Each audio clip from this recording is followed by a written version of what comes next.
ou loucos, que mais necessitavam de médicos do que de exorcismos, têm sido tomados por possessos. Conforme esse plano sensato codificador do Espiritismo, no tocante ao fato de certas almas ficarem sob a dependência nefasta de espíritos imperfeitos, vingativos e gozadores, elas renascem com a lisão perispiritual, resultante de conduta malfazeja ao próximo, ou de pensamentos desregrados.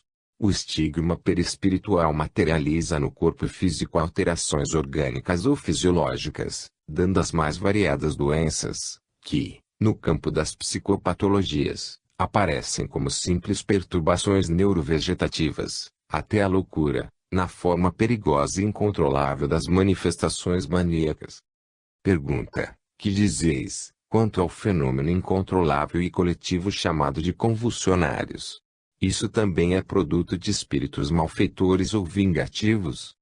Matiz: há que se distinguir, entre os fenômenos conhecidos por convulsionários, as criaturas que sofrem agitações, frenesis e perturbações incontroláveis, quase sempre produto de obsessões coletivas provocadas por falanges de espíritos desordeiros, ou dos charlatões e mistificadores, que podem simular o mesmo fenômeno, a fim de se mostrarem relacionados com alguma inspiração divina ou em contato com seres sobrenaturais. Ademais, não é difícil a histeria coletiva, capaz de se confundir com o fenômeno convulsionário, quando, numa ondulação intermitente e num ritmo implacável, um grupo de criaturas pode atingir tal gama vibratória, sob a força de um fato incomum ou dramático. Então, se rompe o equilíbrio psicofísico, assim como a ponte frágil pode desabar sob a marcha rítmica e constante de um batalhão de soldados imprudentes. Mas, no caso da interferência de falanges de espíritos, com o fito de produzir males, escândalos ou acontecimentos ridículos, eles operam aproveitando-se de certas predisposições mórbidas dos chamados convulsionários e, assim, atingir o clímax, na histeria coletiva. Isso ocorre em virtude do estado psíquico anormal dos convulsionários propensos às crises nervosas e, num estabelecimento, podem se estender, rapidamente, à grande massa da população, como nas penitenciárias, nosocômios, instituições religiosas e, até, num vilarejo pacífico, conforme já se registrou no vosso mundo. Mas, tudo isso se sucede por um efeito de simpatia, ou mesmo de empatia, quando as disposições pré-mórbidas do comportamento coletivo se assemelham, sendo fácil a reação em cadeia do fenômeno. Em consequência, produz-se uma disposição incomum, que manta todos os participantes num mesmo frenesi, permitindo que dezenas, centenas e até milhares de criaturas atinjam um fenômeno convulsionário. Pergunta: embora considerando-se que o diabo não existe, e que toda manifestação maligna e abominável ainda é fruto da presença de espíritos maus, a simular configurações diabólicas, as fórmulas clássicas de exorcismo da Igreja Católica podem atuar, eficazmente, sobre esses espíritos perversos e subversivos. Matiz: jamais um rosário de exortações bíblicas, anátemas ou sentenças religiosas conseguem o êxito de afastar qualquer espírito intruso do corpo carnal, que ele governa, por descuido ou fraqueza do próprio dono. O exorcismo clássico só causa divertimento para os espíritos gozadores, enquanto as entidades mais vingativas e vaidosas reagem violentamente, por se sentirem insultadas ou feridas, em seu orgulho, quando taxadas de demônios. Os espíritos capazes de subjugar alguém na matéria são bastante aptos, pela inteligência, para avaliar e analisar as ridículas e inócuas cerimônias religiosas do exorcismo. Há séculos que a Igreja Católica pretende expulsar os demônios por meio de preces e conjuros. Os sacerdotes se deixam tomar pela ingênua convicção de que podem afastar facilmente os demônios pelo simples borrifar de água benta ou, em última instância, afrontá-los, com a imagem de Jesus crucificado.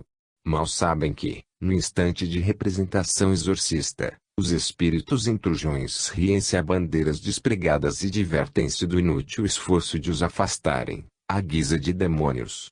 Jamais se comovem, ou se apavoram, ante as rezas e ladainhas compungidas ou pelos melodramáticos sinais da cruz. Pergunta: através do próprio Evangelho, sabemos que Jesus expulsava os demônios. Não seria isso, também, um exorcismo? Ramatiz: em face da sublime graduação espiritual de Jesus, a sua simples presença era suficiente para afastar as entidades malfeitoras dos obsidiados. A figura de Miguel Arcanjo expulsando o diabo de sua presença, o qual recua acovardado ante a fulgência de luz, é um dos mais significativos símbolos, comprovando que os espíritos atrasados não resistem à presença do anjo, assim como a luz e o calor da explosão atômica cegam o observador de olhos desprotegidos. Jesus, em seu imenso campo de luz sideral, modificava qualquer estado vibratório e abria clareiras lucíferas no seio das sombras, desintegrando os densos fluidos da vida inferior. Ele não era um simples exorcista, preso a este ou aquele ritual, ingenuamente convicto de que bastaria tirar a água benta no obsidiado e recitar algumas ladainhas bíblicas para que o demônio se afastasse. Ele era a própria luz divina, limitada por um corpo carnal perecível. Pergunta: desde que os exorcismos não vão além de um verbalismo inútil e até ridículo, quais seriam os recursos mais eficientes e sensatos para se afastar os espíritos endemoninhados de suas vítimas indefesas? Ramatiz: realmente, são inócuos os exorcismos, os ritos infernais, os cerimoniais cabalísticos, as deformações, invocações ou talismãs mágicos para afastar os obsessores, refratários a qualquer excomungação, exceto a presença e a exortação de uma pessoa com condições morais e espirituais nobres. Os tradicionais exorcistas precisam compreender que as almas obsessoras também fazem jus a direitos e indenizações por parte das vítimas obsidiadas de hoje, porquanto, se é de lei kármica que a semeadura é livre e a colheita é obrigatória ou o homem pagará até o último ceitil, no processo obsessivo, alguém cobra de quem deve. O exorcismo mais sensato, proveitoso e eficiente para expulsar os demônios ainda seria a simbólica mesa redonda, onde se examinariam, friamente, os problemas pregressos e de ordem espiritual, entre o algoz e a vítima. Jamais a gritaria melodramática, na teatralização de gestos, palavras cabalísticas ou invocações divinas, pode afastar o implacável cobrador kármico, aderido à residência carnal do devedor, cobrando a indenização de acordo com a lei. Aliás, em qualquer terapêutica de ordem psíquica, vale mais a natureza sublime e o entendimento fraterno do pretenso exorcista do que mesmo a cultura de teólogo, hierarquia religiosa ou pseudo-poder sugestivo de expulsar demônios. Em face da incontestável justiça de Deus, jamais o inocente seria obsidiado, assim como a criança ou o adolescente não pode ser punido pelas mesmas penas reservadas pelos códigos aos adultos. Em todo quadro obsessivo, há sempre um culpado e um vingador, uma vítima e um algoz, e, comumente, quem se vinga julga-se no direito de cobrar prejuízos ocasionados pelo outro. Em tal caso, a lei espiritual determina quais os juros e as devidas correções para a vítima, independente da ação de outrem, o qual é advertido de que adquirirá, diante da lei do amor, dívidas a serem saldadas, como diz o Evangelho, o escândalo há de vir, mas aí daquele por quem ele vier. O anacrônico exorcismo deixará de existir, quando o homem conseguir viver em perfeita paz e harmonia com os outros seres do universo, bafejado pelo próprio Cristo que mora no seu interior, a irradiar as vibrações do mais puro amor para todos os seus irmãos criados por Deus. Capítulo 4. Suicídio. Pergunta: como é visto no campo espiritual o problema do suicídio? Ramatiz: não podemos esquecer que a sementeira é livre, porém, a colheita é obrigatória. Portanto, o suicídio pode ser interpretado ora como patológico, ora como desespero por causa da perda de bens materiais, ora como resultado de paixões insatisfeitas e, ora como punição a alguém. Em qualquer dos casos, continua sendo crime doloso e, consequentemente, sujeito às penalidades legais, começando por ter o suicida de encarnar novamente para completar o ciclo vivencial interrompido e, depois, outra reencarnação de risco para colher a sementeira de joio, saldando seu débito na contabilidade sideral, perdendo tempo e energia na sua evolução espiritual. O suicida é um transfuga das responsabilidades por ele criadas. Fugindo do dever kármico, não só prolonga sua aspiração libertadora, como aumenta seu saldo negativo diante da lei de ação e reação. Pergunta: mesmo no caso das doenças mentais, como nas psicoses maníaco-depressivas, fase depressiva, ele ainda está sujeito às penas? Ramatiz: segundo critérios médicos simplificados, doenças podem ser hereditárias, degenerativas e infecciosas. E as depressões mentais, de qualquer origem, são consideradas, hoje, como geneticamente transmissíveis, e espiritualmente, seriam deflagradas pela programação perispiritual, resultante do primarismo anímico do ser, ou de seus vícios, paixões, sentimentos impuros, ações dolorosas e, sobretudo, pelas agressões alcoólicas, tabagistas, substâncias euforizantes ou alucinatórias, que carregam a contextura sutil do perispírito de material denso e impróprio para sua futura ascensão angélica. Jesus disse: vós sois deuses e ninguém poderá alcançar a divindade, sem antes ter vestido traje resplandecente e imaculado para as bodas eternas com o bem e o amor. Assim, pode-se estacionar nos vales das trevas até por milênios, porém, a centelha divina de cada um procura a luz de onde veio para poder brilhar conforme sua destinação, desde o momento da própria individualização no seio do universo. Pergunta: gostaríamos que esclarecesses melhor sobre o suicídio por doença. Ramatiz: sempre há uma alteração mental nos casos de suicídio, não importando que essa alteração seja fruto de uma doença, como o câncer, ou de abusos de substâncias psicoativas ou de qualquer outra causa exterior, porque o motivo fundamental está no perispírito por ser o registro da memória do indivíduo em suas vidas, desde o elétron ao homem. O Casa dos Mestres Indianos, que poderíamos interpretar como sendo a memória de Deus manifestando-se na energia grosseira, a qual manda viver e evoluir sempre e não procurar a fictícia morte como a cessação da vida, pois sabemos da sua inexistência no universo. A morte é a simples transformação da forma em energia, ou vice-versa. Logo, qualquer que possa ser a razão do suicídio, ele somente terá retardado a evolução espiritual e, muitas vezes, nos casos de doentes terminais, há o malogro do resgate kármico, quando estava praticamente realizado, tendo o espírito, além de completar o tempo restante, ainda que retornar para nova experiência vivencial, porém, com o agravamento de sua dívida. Pergunta: não constituiria um atenuante nos casos de suicídio, quando a noção de honra e dignidade leva a pessoa a ele, ou pela perda de seus bens? Ramatiz: a grande lei leva em consideração uma vírgula, da ação humana e de sua motivação, e o de pesado e medido com exatidão. Assim, a honra e a dignidade humana são levadas em conta, como efeito de uma educação dentro dos padrões superiores da conduta humana, e, também, será observada e computada a quantidade da vaidade, do orgulho e de outros defeitos dos humanos. Tudo isso será adicionado à conta kármica para a próxima reencarnação. Todavia, a nova experiência na matéria terá de ser feita em situações mais precárias. Já a perda de bens materiais, como causa do autoextermínio, é considerada um agravante e, logo, levará a um reajuste ainda mais penoso, porquanto o espírito encarnado nada tem e nada leva do universo da forma, a não ser o bem praticado, o amor desinteressado e a sabedoria adquirida. Isso tudo representa os tesouros do céu, o resto são os bens terrenos, que passaram a ser corroídos pela ferrugem do tempo. Pergunta: temos sabido de alguns casos em que jovens desiludidos por desenganos amorosos, ou por não aceitarem as restrições familiares, bem como cônjuges abandonados pelo outro, deixam uma comunicação, culpando algo ou alguém, como causa de seu suicídio. Isso pode ser considerado como um motivo relevante? Ramatiz: não. Lembramos sempre a diferença entre a vida eterna e a momentânea.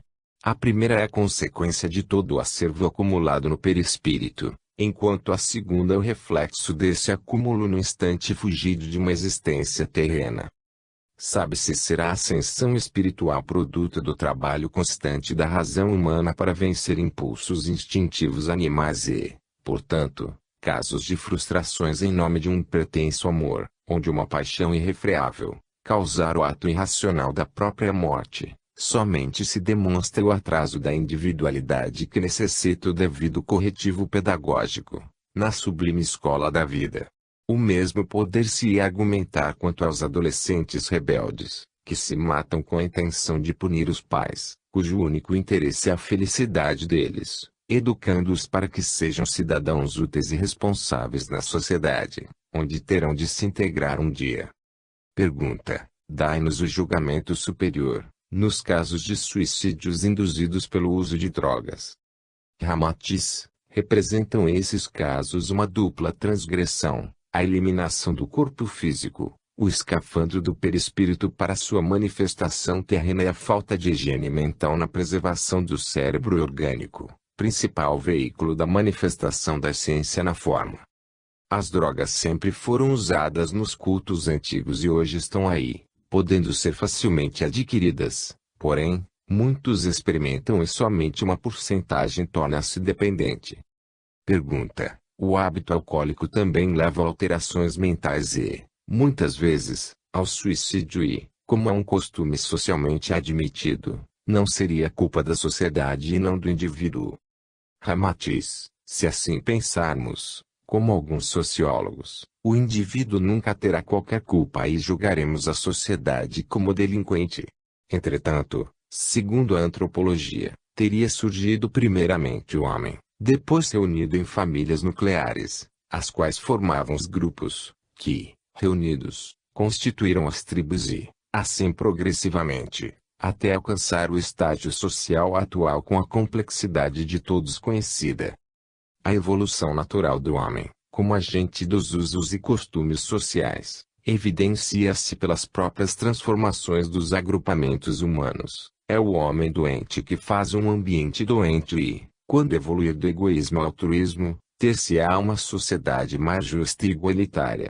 Não é a modificação do meio que irá transformar o homem, como pregam certos doutrinadores socialistas, mas, o ser humano, quando aderir aos postulados da eterna sabedoria, encontrada nos ensinamentos dos grandes mestres espirituais.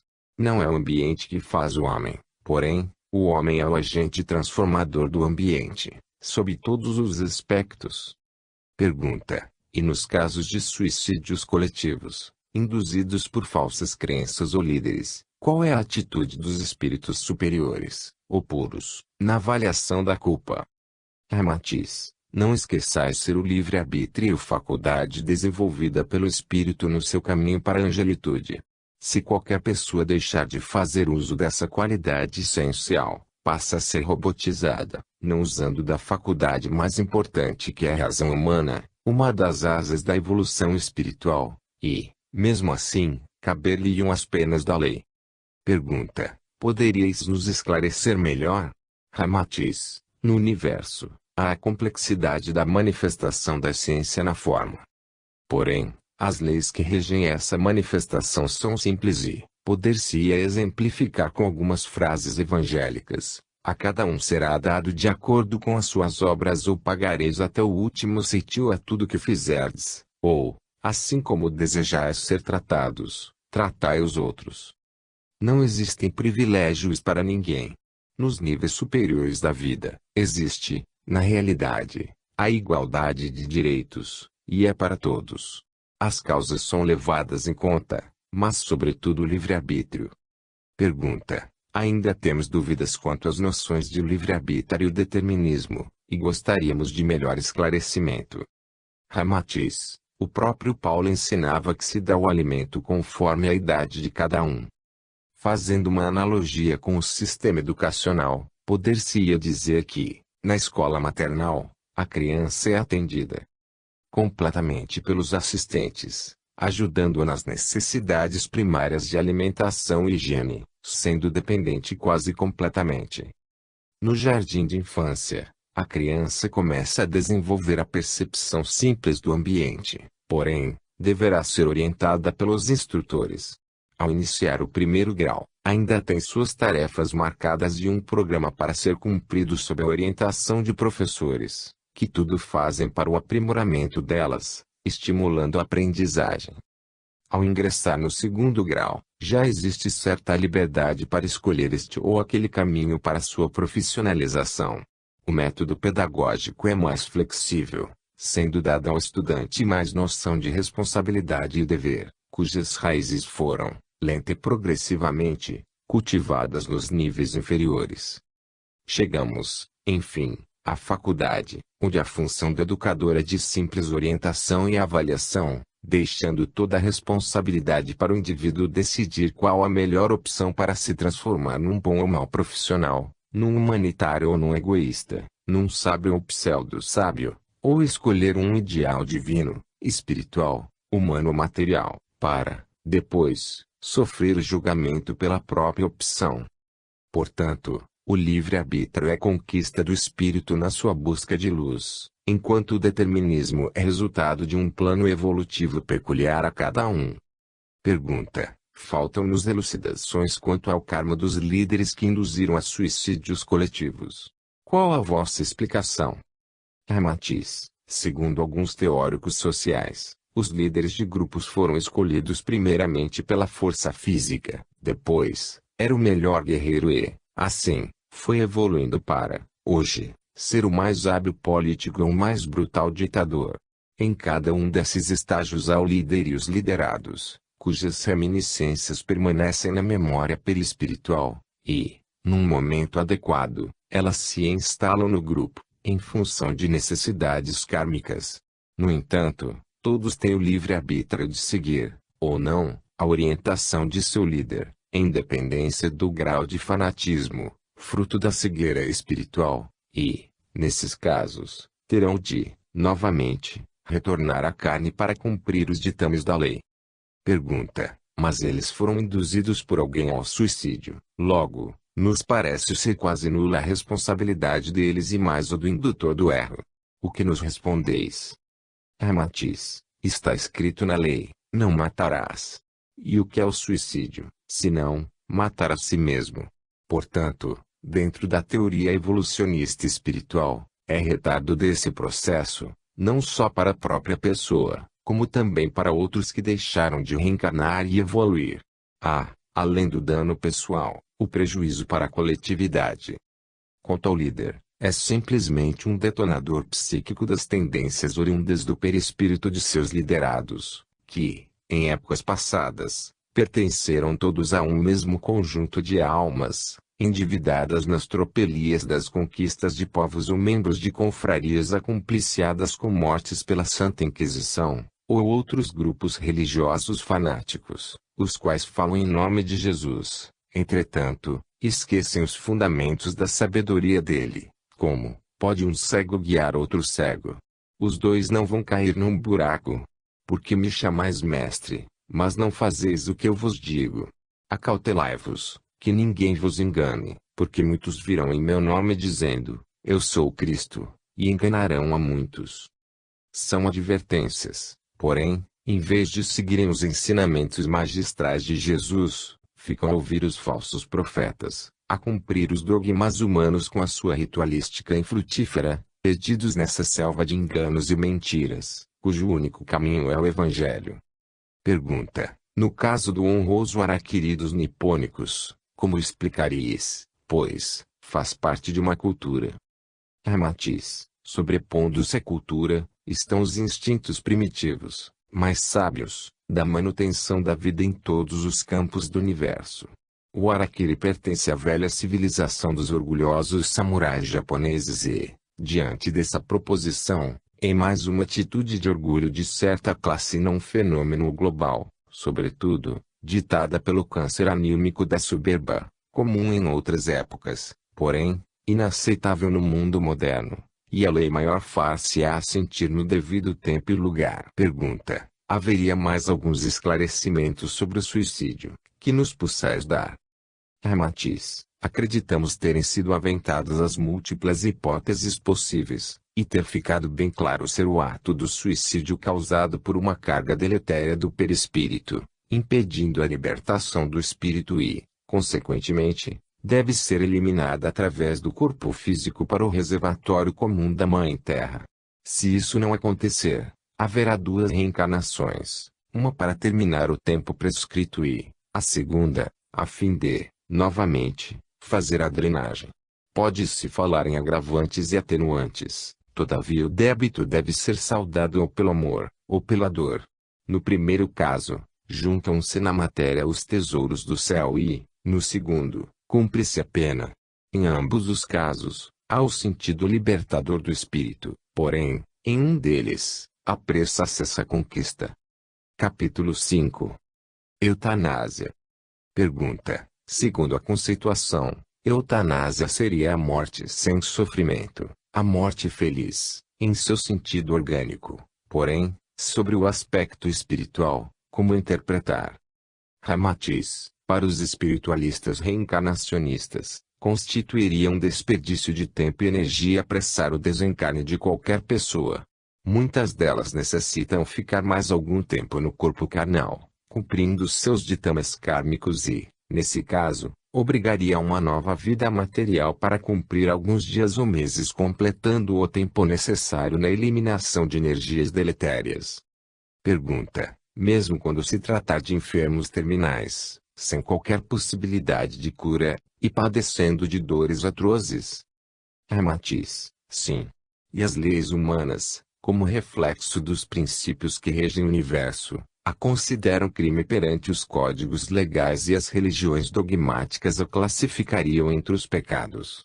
Repetimos, ninguém tem o direito de matar qualquer ser, mesmo nos processos dolorosos, insuportáveis e resistentes aos mais potentes analgésicos e, ainda, quando a previsão da ciência oficial for de morte.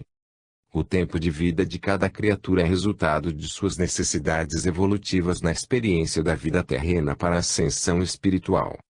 Como pode o homem, cego para o mundo maior, arrogar-se o direito de modificar o desenvolvimento anímico do indivíduo, se desconhece as razões da vida e da morte? Pode livrar, aparentemente, o doente de suas aflições dolorosas, entretanto não o livra de suas obrigações espirituais no universo paralelo da matéria quintessenciada. Aliás, em Esparta, na Grécia clássica, julgavam-se as crianças com defeitos físicos ou psíquicos do cimo da rocha Tarpeia, como processo eugênico de eliminar os possíveis socialmente inúteis. Mas, isso ocorreu numa etnia bastante bárbara e primitiva. Em circunstância alguma, por mais racional que seja a argumentação, cabe ao homem o direito de deliberar e julgar sobre a vida e a morte de seu próximo, ou a própria. Cada criatura traz um programa de vida, ao deixar o além para reencarnar. Esse programa vivencial, diríamos, numa linguagem cibernética, é formado por vários projetos: profissional, social, familiar, onde estão previstas as metas máximas e mínimas, dentro de um tempo mais ou menos determinado e, além disso, o seu perispírito traz cargas pesadas de energias negativas, que, no processo de higienização pessoal, passam para o mata-borrão carnal, com todas as dores e angústias devidas pelo ser eterno. Por desconhecer esses preceitos da ciência espiritual, o próprio enfermo, julgando-se incapaz de aguentar o sofrimento, pede a morte, como alívio final, sem saber que as dores do psicossoma o acompanharão no outro mundo. Há o alívio dos padecimentos corporais e não da individualidade eterna, pois, a eutanásia interrompe o processo de desintoxicação psíquica dos resíduos kármicos densos, aderidos ao perispírito, resultantes das imprudências em vidas pregressas e da atual. Inúmeros casos de morte clínica são relatados na medicina e, no entanto, retornam à vida em consequência de necessidades evolutivas. Pergunta: não haveria um certo sadismo da parte de Deus, ao criar no mundo físico criaturas enfermas orgânica ou psiquicamente, ou defeituosas de nascença? E, ainda, negar-lhes o alívio das dores atrozes, da teratogênese, ou da alienação irrecuperável? Ramatiz: Sem entrarmos em elaborações teológicas sobre Deus, e ficando somente em nosso planeta, não nos esqueçamos de ser a Terra uma escola do primeiro grau de educação espiritual, cuja finalidade é ensinar o beabá para o espírito em evolução, que é o amor ao próximo e a si mesmo e, nesse objetivo, são usadas várias técnicas pedagógicas. Devido ao primarismo emocional e dos sentimentos humanos, muitas vezes os mestres veem-se na obrigação de usar certas técnicas, aparentemente odiosas, lembrando-nos da advertência crística, em Mateus: não deis o que é sagrado aos cães, não jogueis pérolas aos porcos, para que eles não as pisem com as patas e, voltando-se, vos dilacerem. Um desses métodos são as moléstias com seus sofrimentos atrozes, consequentes a desvios da lei maior, feitos pelo doente por sua animalidade primitiva. A lei divina, em seu objetivo maior, serve-se de uma didática, às vezes pouco ortodoxa, para proporcionar à pessoa um retorno mais rápido à escalada evolutiva. A lei reeduca, não pune. Portanto, constitui a prática da eutanásia uma intervenção inoportuna, não permitindo ao enfermo completar sua higiene perispiritual, conforme o projeto reencarnatório, planejado pelos mestres espirituais dentro de uma prática divina. Sabe-se que a dor concentra as forças internas do espírito para resistir ao desprazer, mobilizando as energias sublimes internas e, ao mesmo tempo, leva a alma a reflexões, num movimento total para novos paradigmas vivenciais. Diante do exposto, não podemos atribuir qualquer injustiça à divindade, pois, é o próprio homem, com sua incúria, quem cria situações dolorosas para si e para seus parceiros kármicos. Toda a constelação social forma um grupo de resgate das relações desarmônicas do passado. Deus nada tem com os nossos compromissos criados pelo primarismo humano. A eutanásia seria mais uma forma de pô-lo em prática, fugindo a obrigações anteriormente assumidas. A eutanásia, resultado de uma falsa compaixão, é motivada por diversas finalidades subreptícias dos compadecidos. Usando um jargão jurídico, é sempre um crime diante dos códigos legais da vida real, porquanto interfere num programa reencarnatório, cujo objetivo geral é a libertação e a felicidade eterna do homem. Pergunta: mas no caso de um enfermo solicitar a morte por não sentir qualquer esperança de cura e, também por não suportar as dores que nada alivia, ainda assim, seria considerado uma transgressão da lei maior? Ramatiz: só pode dispor da vida o seu Criador, através de seus prepostos, por ser ele o gerador e, consequentemente, unicamente a ele cabe cessá-la. Quem assim age é por desconhecer os desígnios vivenciais, cuja finalidade é promover a ventura eterna de seus filhos. Pedir a morte pela eutanásia ainda é uma forma de autodestruição consciente, é o suicídio deliberado, conforme afirmam os mestres da espiritualidade. O homem é o produto dos seus próprios pensamentos e, por esse motivo, deve sofrer todos os efeitos danosos de sua vida particular, ou gozar dos prazeres de uma vida correta. Logo, sob qualquer hipótese, o enfermo sem qualquer esperança, que nasceu estigmatizado por uma enfermidade ou defeito anatômico, ainda está colhendo os efeitos de sua própria vontade. Sob a lei do karma, cada um colhe segundo as suas obras. Portanto, é tão condenável a prática da morte piedosa pela eutanásia, quanto pedir a morte e exigi-la num suicídio deliberado. Como ninguém sabe, ao certo, o tempo de vida do paciente, caso pretenda aliviá-lo dos sofrimentos atrozes, incorre na sanção das leis divinas, uma vez que interferem debitamente no programa do Senhor e da libertação espiritual do moribundo. A enfermidade, por mais aflitiva, prepara o homem para sua vivência espiritual. E as dores e sofrimentos efetuam a limpeza do perispírito, a fim de lhe chegar ao mundo imaterial, vestido com a túnica nupcial do convidado pelo mestre. Pergunta: não fere os princípios do livre-arbítrio o homem não poder dispor de sua vida como deseja? Se a existência lhe é insuportável, não pode pedir a morte para a cessação de dores cruciantes. Ramatiz: acontece que só pode dispor da vida do homem quem a criou. Há um programa para cada ser, cuja finalidade é conduzi-lo até a eterna ventura. As dores e os sofrimentos são produtos das etapas que o homem tem de vencer em direção à sua felicidade. Como bom aluno ao realizar um curso acadêmico, a criatura humana precisa fazer as suas lições com carinho e correção. Ademais, todas as vicissitudes e os sofrimentos humanos são transitórios, só a felicidade é eterna. Pergunta: que dizeis do fato de que nós, seres humanos, criados por Deus, não temos o direito de uma prévia consulta sobre se realmente desejamos nascer ou ter consciência?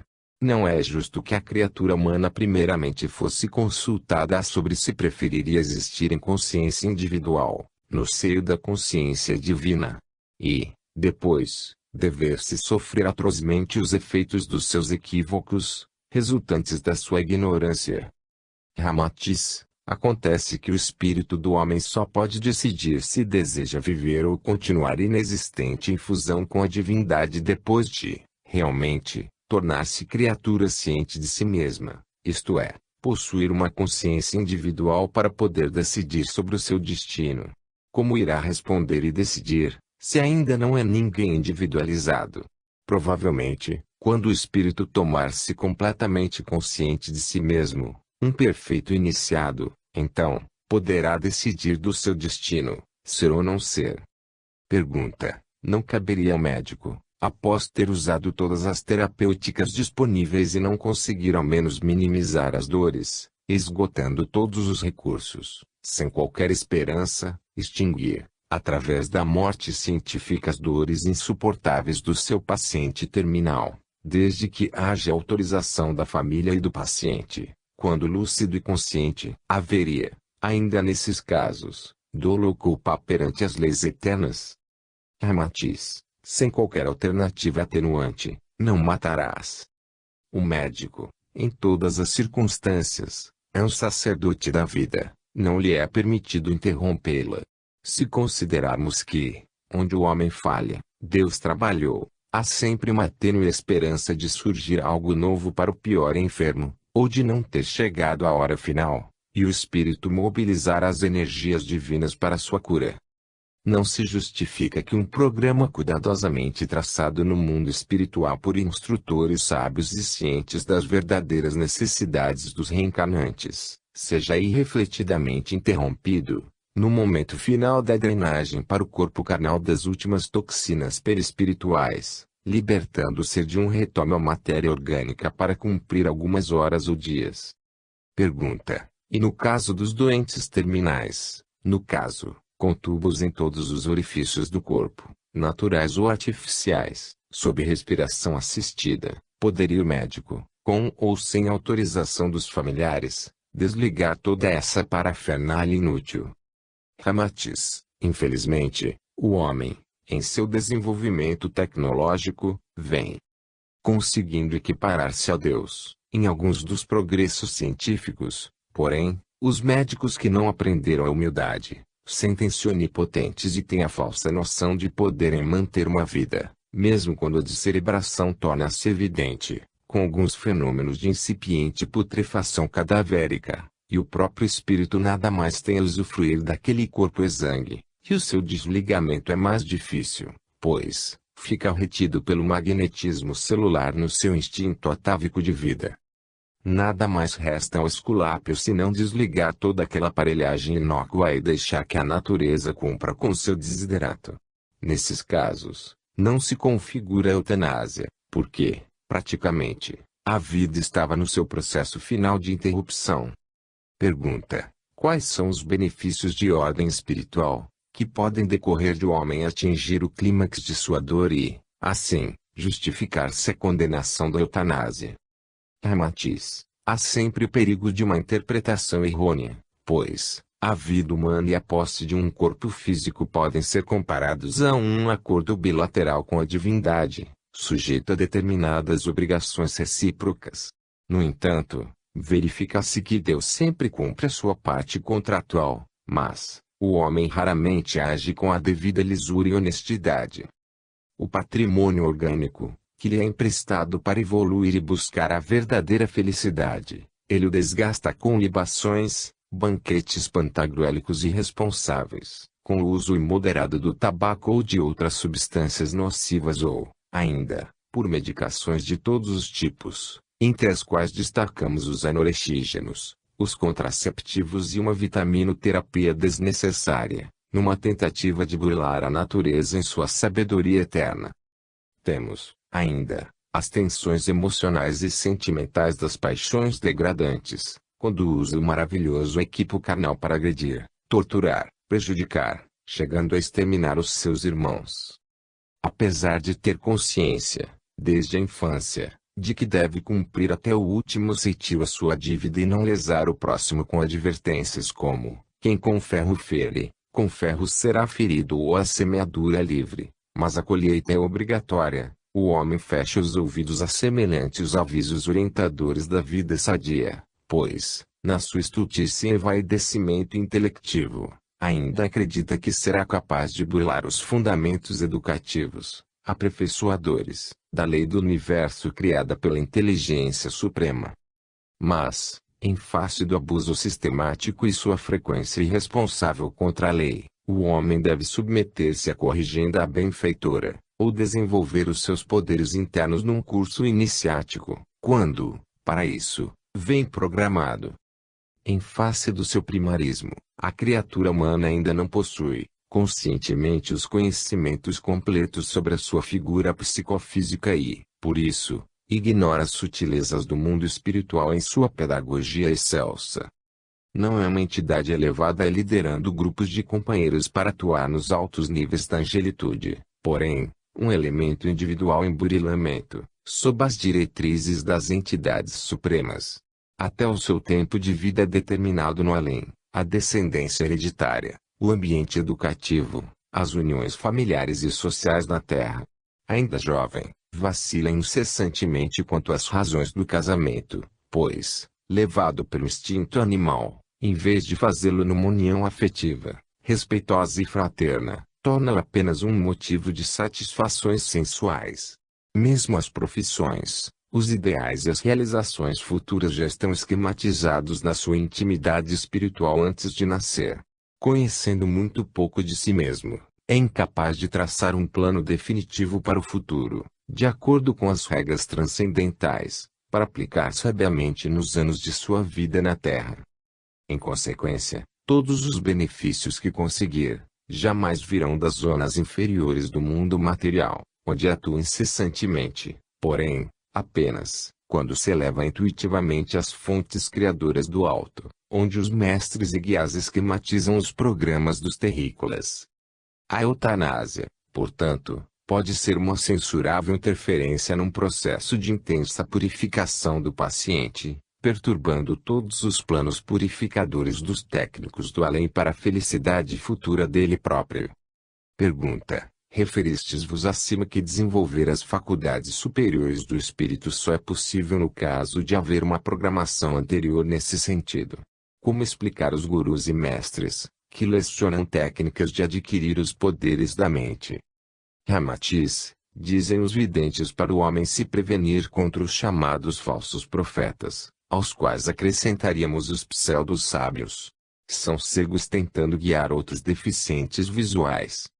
O verdadeiro iniciado, que sabe ser responsável não só pelo bem, mas também pelos males feitos a seus irmãos, é silencioso, não apregou a poderes mentais, e nem como desenvolvê-los. Simplesmente, vive e deixa viver, não interfere dando possíveis soluções aos problemas alheios.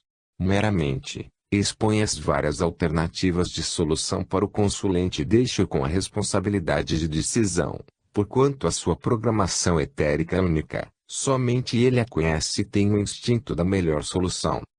Todos nós conhecemos inúmeras pessoas que frequentam centros espíritas ou cultos africanos, esotéricos, lojas maçônicas, praticam yoga ou outras doutrinas desenvolvimentistas espirituais e, após tudo isso, por algumas dezenas de anos, continuam aparentando o que sempre foram.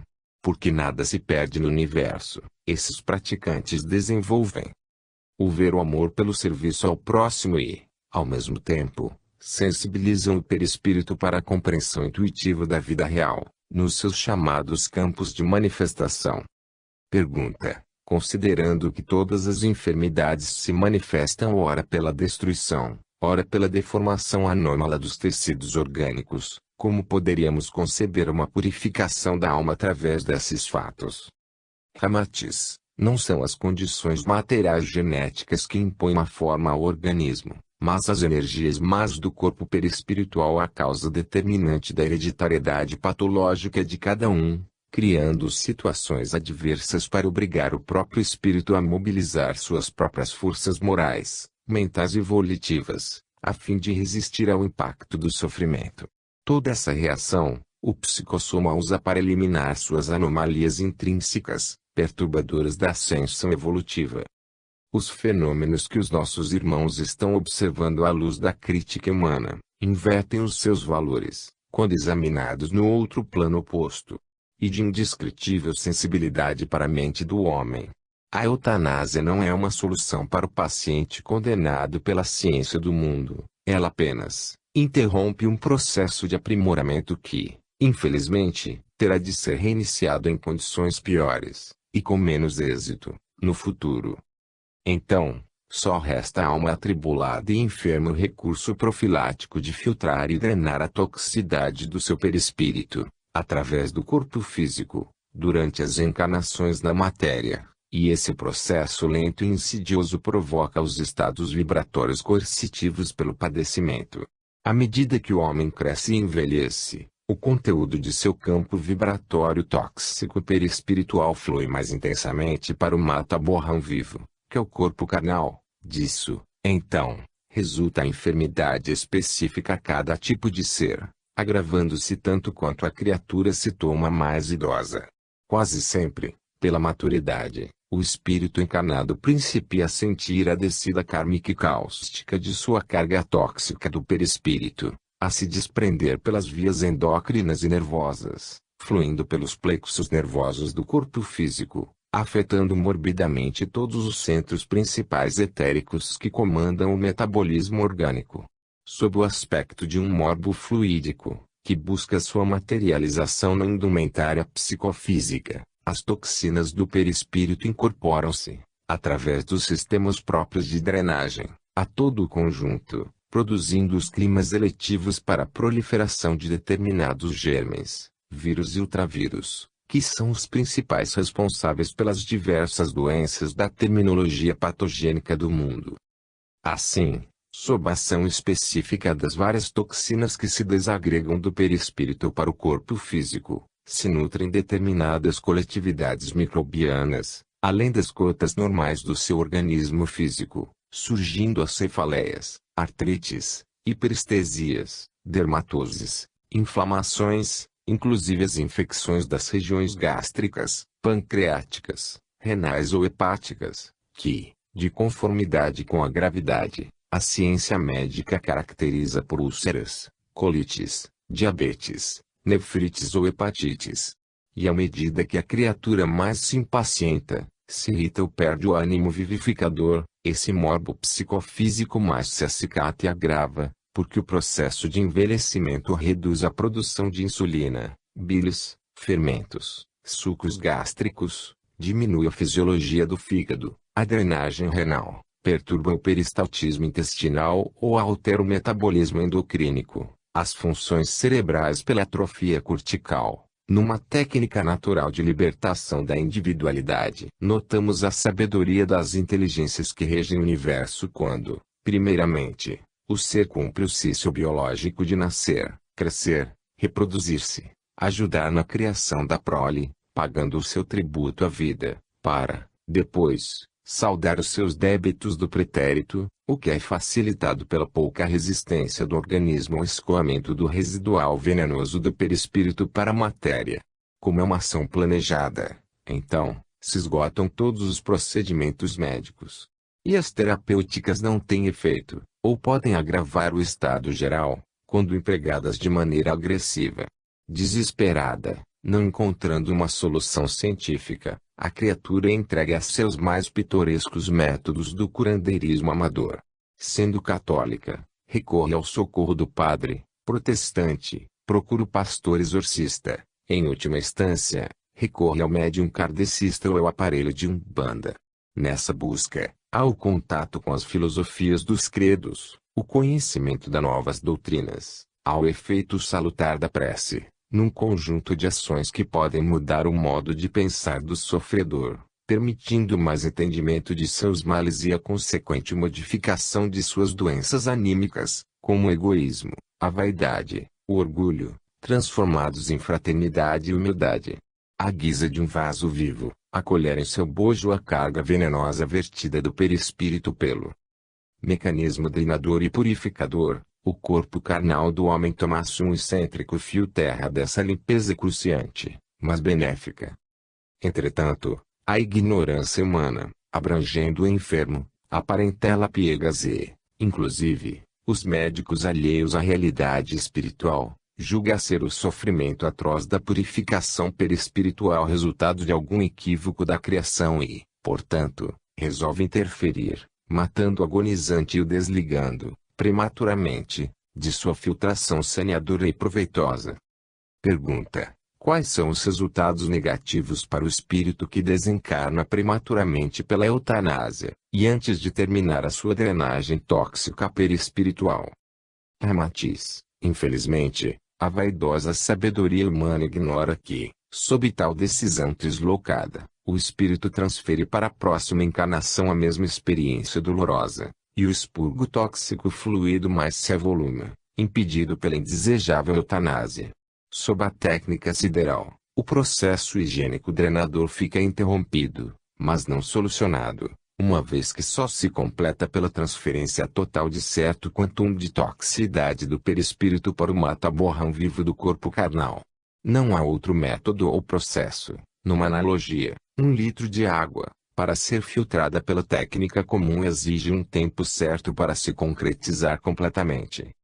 Pergunta: poderias explicar-nos melhor essa condição do espírito, que, desligado prematuramente do organismo físico pela eutanásia, ainda deve sofrer novamente a drenagem perispiritual no futuro?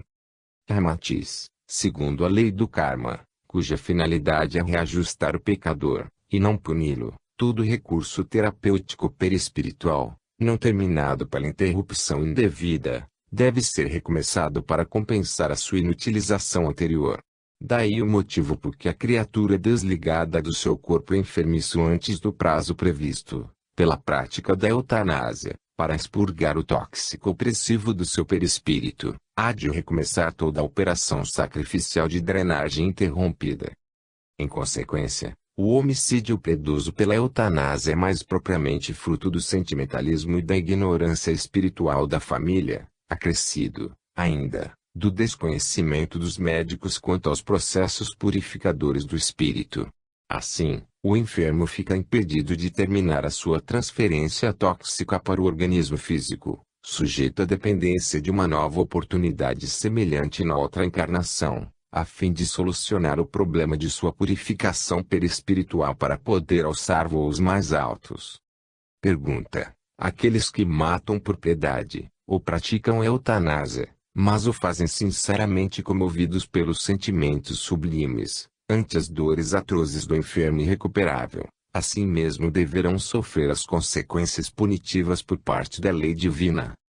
Ramatiz: é de lei kármica que todas as criaturas que efetuam intervenções negativas ou prejudiciais à vida alheia, ficam imantadas aos mesmos problemas que tentaram solucionar de modo equivocado. Assim, por exemplo, quem se serve de um espírito primário, o delinquente, para colher vantagens ou procedimentos censuráveis, numa certa existência, termina por imantar a sua vida futura a mesma entidade de que se aproveitou, abusando de sua fraqueza espiritual para fins egocêntricos. Daí, o caso de certas famílias de bons costumes, cujos progenitores sofrem a desdita de gerarem um filho irresponsável ou delinquente, falsificador de cheques, o vigarista ou estelionatário, o qual é tão somente o espírito primário atraído do passado, resultando num mau negócio na próxima encarnação. Toda intervenção indébita no destino do próximo exige reparação e inapelável indenização, oneradas de juros contabilizados até o momento do pagamento. Ademais, como já vou dissemos, A eutanásia, nem sempre, é fruto de compassividade ou do amor da parentela, pois, no subjetivismo da alma humana, às vezes, confunde-se o matar por piedade com o matar por comodismo, ou por interesse. Existem impulsos subreptícios na intimidade da alma de pouco esclarecimento espiritual, que se manifestam na consciência humana em formação, numa atuação subjetiva e capaz de iludir o homem, como é o caso da eutanásia. Pergunta: como poderíamos entender melhor as vossas palavras? Ramatiz: quantas vezes, diante da visão desagradável do familiar a sofrer sem alívio, a parentela deseja-lhe a morte, rogando a Deus que o leve o mais breve possível, a fim de livrá-lo das dores e, no entanto, essa decisão é mais decorrente de se dar um fim a um quadro demasiadamente desagradável e contristador, embora seja um membro familiar. Ainda, existem criaturas que se compungem e angustiam-se profundamente ante o sofrimento do ente querido, mas são impassíveis quando isso acontece com o vizinho detestável ou com o parente indesejável e ingrato. Há certa dificuldade da criatura humana em identificar a realidade dos seus próprios impulsos diante da sua consciência. Assim, podem confundir como um sentimento elevado e generoso, o que, apenas, é uma reação instintiva de seu interesse pessoal. Quantas vezes, as noites mal dormidas, as queixas de dores incessantes, os gastos incomuns com hospitais, cirurgia familiar do enfermo a longo tempo levam os parentes, sob tal cansaço e sem esperanças, a recorrerem à eutanásia, sob o argumento de ser a solução mais cômoda e mais piedosa. Em consequência, matar por piedade não passa de matar por ignorância, delito que o autor piedoso terá de ressarcir no futuro. No momento atual, em face do coeficiente moral baixo do atual cidadão terreno, que se desbraga cada vez mais, no culto da lubricidade, da glutonaria, da avidez em juntar um patrimônio econômico capaz de mantê-lo por inúmeras vidas, esquecendo da advertência crística: não acumuleis tesouros na terra, onde o verme e a traça os decompõem, e onde os ladrões entram e roubam, mas acumulai tesouros no céu, aonde nem o verme nem a traça decompõem, e nem os ladrões penetram e roubam. Aumentam as energias pesadas na delicada vestimenta perispiritual, obrigando a futura drenagem higienizadora para o corpo material. Pergunta: os médicos que praticam a eutanásia, visando apenas a terminar com o padecimento do enfermo incurável, também se comprometem com a lei do karma, devendo sofrer idêntica experiência? Ramatiz: praticar a eutanásia não é atribuição do médico por ser ele o sacerdote da vida, e não da morte, conforme o seu milenar juramento hipocrático. Ele não é onipotente nem onisciente, não pertencendo às suas atribuições interromper o fluxo da vida, porém, procurar mantê-la sempre. Aliás, a eutanásia é a execução antecipada, sem a autorização do superior tribunal divino. Logo, o esculápio não escapa à lei e unir-se-á à sua vítima de agora em resgates futuros. Pergunta: gostaríamos de compreender melhor a necessidade do sofrimento humano até os derradeiros segundos de sua vida, a fim de se processar a limpeza de seu perispírito e favorecê-lo no decorrer de futuras encarnações.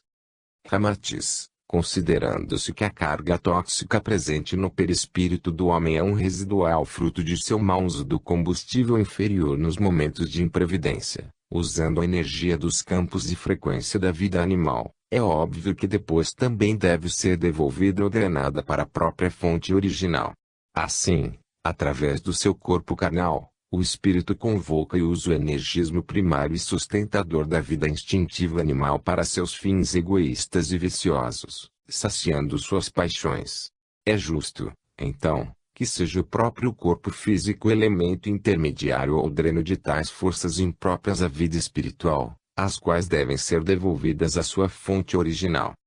Consequentemente, o espírito do homem usa dessas energias para fins criativos louváveis, e delas abusa para objetivos condenáveis, resultando um saldo comumente desfavorável para si, de uma carga de resíduos nocivos em sua estrutura mais sutil, perturbando a vida do próprio ser no além. Logo, muitos desencarnados, almas com certo aprimoramento, conseguem situar-se em regiões agradáveis, mas, infelizmente, não são completamente felizes e radiosas em sua organização perispiritual sobrevivente à morte do corpo físico, porque nele circulam as toxinas e resíduos resultantes dos seus momentos de incúria na Terra, e não foram expurgados.